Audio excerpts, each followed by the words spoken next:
Shri Gayatri tours and travels Chardham యాత్ర complete travel plan. నమస్కారం గురువుగారు. మహాదేవ శ్రీమాత్రే నమః. గురుగారు, సంధ్యాదీపం అంటే ఏంటి గురుగారు? దాని యొక్క ప్రాముఖ్యత ఏంటి? సంధ్యాదీపము, సంధ్యాకాలము అని దేన్నంటారు మనము అంటే సాయంకాలము సూర్యాస్తమయానికి, అదేవిధంగా సూర్యుడు అస్తమించేటువంటి సమయము. అంటే ఇక్కడ చాలా ముందు అని కాదు, చాలా తర్వాత అని కాదు, ఎగ్జాక్ట్లీ మనకు సూర్యుడు అస్తమించేటువంటి సమయానికి సంధ్యావేళల, సాయంకాలం సంధ్యావేళల్లో అంటారు. సుమారుగా 5:30కు సూర్య అస్తమం ఉందా, లేదా 6:12కు ఉందా, ఈ సమయాన్ని మనము 1-2 సార్లు చూసుకోవాలి. మనకి ఇవాళ రేపు ఫోన్లో ఎవరి మొబైల్లో అయినా కూడా గూగుల్లో కావచ్చును, లేదా వారి వారి గ్రూప్స్లలో మనకు వస్తూనే ఉంటవి.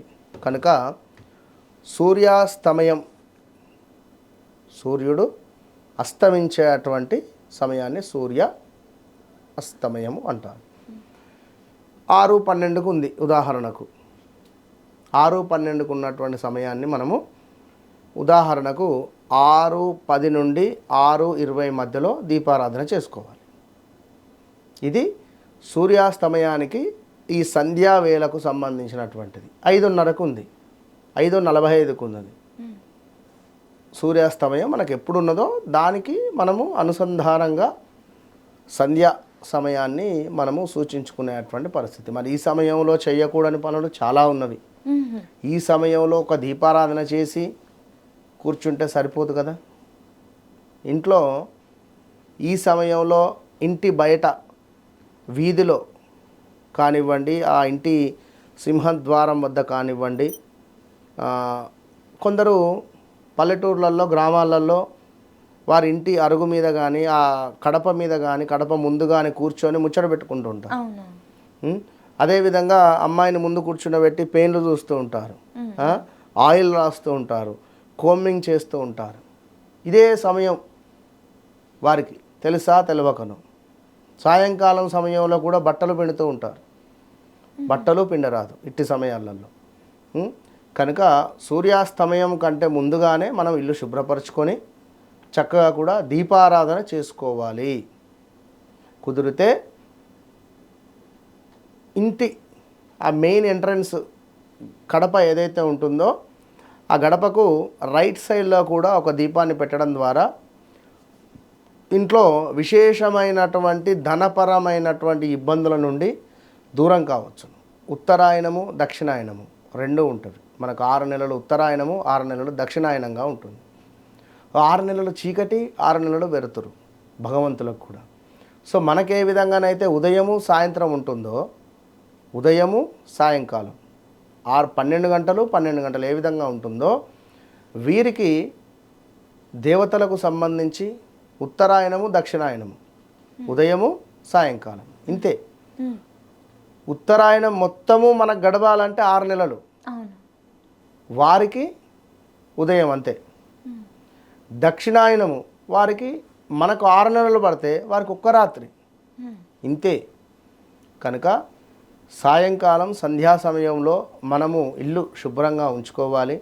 లక్ష్మీదేవి ప్రతి ఇంటికి వచ్చేటువంటి సమయం ఇది. లక్ష్మీదేవి ఒకసారి లక్ష్మీ అమ్మవారు సాయంకాలం సంధ్యా సమయంలో భూలోకానికి వస్తుంది. వచ్చినటువంటి సందర్భాలలో గోమాతలను చూసి మురిసిపోతుందట. గోమాతలను చూసి మురిసిపోతే మరి ఆ గోమాతల దగ్గరికి వెళ్ళి అమ్మవారే అడుగుతుంది, మిమ్మల్ని చూస్తే చాలా ముచ్చటవుతున్నది, నేను మీ అందు కొలువు తీరుతాను అని అడిగితే, అబ్బో నువ్వు అసలే లక్ష్మీదేవివి, ఇప్పుడే వస్తావు మళ్ళీ వెళ్ళిపోతావు, చంచలమైనటువంటి మనసు నీది, ఎప్పుడూ ఒక దగ్గర ఉండవు, కనుక మరి ఎట్లా అని అడిగితే ఆ యొక్క ఆవులు నడిచేటువంటి ప్రదేశం ఏదైతే ఉంటుందో ఆ గోధూళి, ఆ కింద లక్ష్మీ స్థానము, అదేవిధంగా ఆవు యొక్క వృష్ఠభావంలో అమ్మవారు కొలువు తీరుతుంది.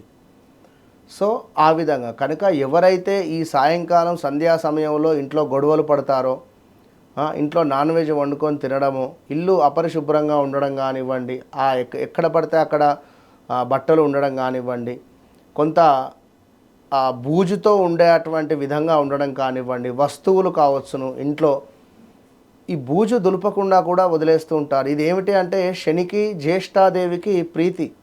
ఎవరైతే ఇంట్లో అధికంగా బూజుతో కూడినటువంటి వస్తువులు కానివ్వండి, ఇంట్లో అధికంగా ఈ యొక్క బూజు పట్టి ఉన్నట్టయితే ఆ ఇంట్లో ఎవ్వరికీ కూడా చకచకా పనులు కావు, అంత లేజినెస్ ఉంటుంది. ఏది ఓ పట్టాన ముందుకు వెళ్ళదు. ఎక్కడికి వెళదామన్నా కూడా ఏ పని సరిగ్గా కాదు, ఏదో ఉన్నంతలో వెళ్ళిపోతుంది. ఇవాళ 10,000 వచ్చాయా, ఈ నెల 10,000 మందం 5,000 6,000 మందం ఎంతో కొంత తెచ్చుకుంటారు, అక్కడికక్కడికే జీవితాన్ని గడుపుతారు. కానీ మేము ఎదగాలి అని కానీ, నేను డబ్బులు సంపాదించాలని కానీ, లేదా నేను అందరికంటే అద్భుతంగా ఉండాలి అని కానీ అలాంటి ఆలోచనలు వీరికి ఉండవు, థాట్సే రావు. సో సాయంకాలం సంధ్యా సమయము అనేటువంటిదే కాకుండా ప్రదోషకాలం అని కూడా అంటారు. ప్రదోషకాలము, ఈ ప్రదోషకాలంలో ఈశ్వరునికి అభిషేకం చేసిన, ప్రదోషకాలంలో ఈశ్వరునికి మహాన్యాసపూర్వక రుద్రాభిషేకం చేసిన విశేషమైనటువంటి ఫలితం ఉంటుంది. ఇదంతా చేయలేని పరిస్థితిలో ఉన్నను రావి చెట్టు కింద దీపారాధన చేసిన, సూర్యాస్తమయము మరీ ముందు మరీ వెనుక కాదు, సూర్యాస్తమయాన్ని మనం చూసుకొని రావి చెట్టు కింద దీపారాధన చేయడం ద్వారా ధనపరమైనటువంటి ఇబ్బందులు తొలగిపోతాయి. ఇంట్లో పడమర దిశలో కూడా దీపారాధన చేయడం ద్వారా మనకు డబ్బు పరమైనటువంటి ఇబ్బందుల నుండి దూరం కావచ్చును. ఇంట్లో పడమర దిశగా దీపారాధన చేయడం. గురుగారు, ఈ దీపారాధన అనేది ఏ నూనెతో చేసినా కూడా పర్లేదు, కరెక్ట్గా సూర్యాస్తమయానికి కరెక్ట్గా ఆ టైంలోనే చేయాలి, ముందు కాదు తర్వాత కాదు. అది ఎందుకంటే నువ్వుల నూనెనే శ్రేష్టం, నువ్వుల నూనెను మించినటువంటిది లేదు. చెయ్యాలి స్తోమత ఉన్నది అని అనుకుంటే ప్యూర్ నెయ్యి, ఆవు నెయ్యితో దీపారాధన అద్భుతంగా ఉంటుంది. ఇప్పుడు ఇవాళ రేపు ఏముంది, ఎవరు ఏది ట్రెండ్ చెప్తే అదే. ఇప్పుడు గానుగ నూనె ట్రెండ్ నడుస్తూ ఉన్నది, గానుగ నూనె గురించి ఒక్కొక్కరు వీడియో పెడుతూ ఉన్నారు, అవునా కాదు? మొన్నటి వరకు లేదు, గానుగ నూనె అంటే ఉండే. కానీ ఇప్పుడు గానుగ నూనెను వాడడం ద్వారా మీ ఆరోగ్యం బాగుంటుంది అని కానీ, మొన్న ఎవరో ఒక డాక్టర్ ఏడుస్తూ చెప్పడాలు, అంటే ఇవన్నీ సోషల్ మీడియాలో ఏది ఎట్లా వైరల్ అయ్యేది తెలవటం లేదు. అవును గురుగారు. కనుక ఇప్పుడు వెనకటి నుండి నడుస్తూ ఉండేదని నడిపిస్తూ ఉన్నాము. ఇప్పుడు ఏం జరుగుతుందంటే పోను జనాభా ఎక్కువ అయ్యేసరికి మనకు ఏమంటారు, ఒరిజినల్ దొరకటం లేదు. ఇప్పుడు మిల్క్ అంత కల్తీ చేస్తూ ఉన్నారు అంట్లో. గురుగారు, ఈ దీపం వెలిగించేటప్పుడు ఎటువంటి శ్లోకాలు పఠించాలి, ఏం చేస్తే బాగుంటుంది గురుగారు? దీపాలు వెలిగించేటువంటి సందర్భాలలో లక్ష్మీదేవిని తలుచుకోండి. సర్వమంగళ మాంగళ్యే శివే సర్వార్థ సాధకే శరణ్యే త్రయంబకే దేవీ నారాయణి నమోస్తుతే. సాధ్యం త్రివక్తి సంయుక్తం వల్హినా యోజితం ప్రియం గృహాన మంగళం దీపం త్రైలోక్యం తిమిరాపహ. భక్త్యా దీపం ప్రయచ్చామి దేవాయ పరమాత్మనే త్రాహిమాం నరకాత్ ఘోర దివ్య జ్యోతిర్నమోస్తుతే. ఈ మంత్రాన్ని చదువుకున్నా, ఓం నమ శివాయ అనుకున్నా, నోరు తిరగటం లేదు అని అనుకున్నా ఓం నమ శివాయ చదువుకున్నా బాగుంటుంది. ఖచ్చితంగా గురుగారు, మనకి ఏ రోజు పెట్టాలని లేదు, ప్రతిరోజు కూడా మనం పెట్టాలి, కరెక్ట్ ఆ సమయాన్ని చూసుకోవాలి, మీరు చెప్పినట్లుగా స్మరించుకుంటూ చేసుకుంటే సరిపోతుంది. ధన్యవాదాలు గురుగారు. మహాదేవ.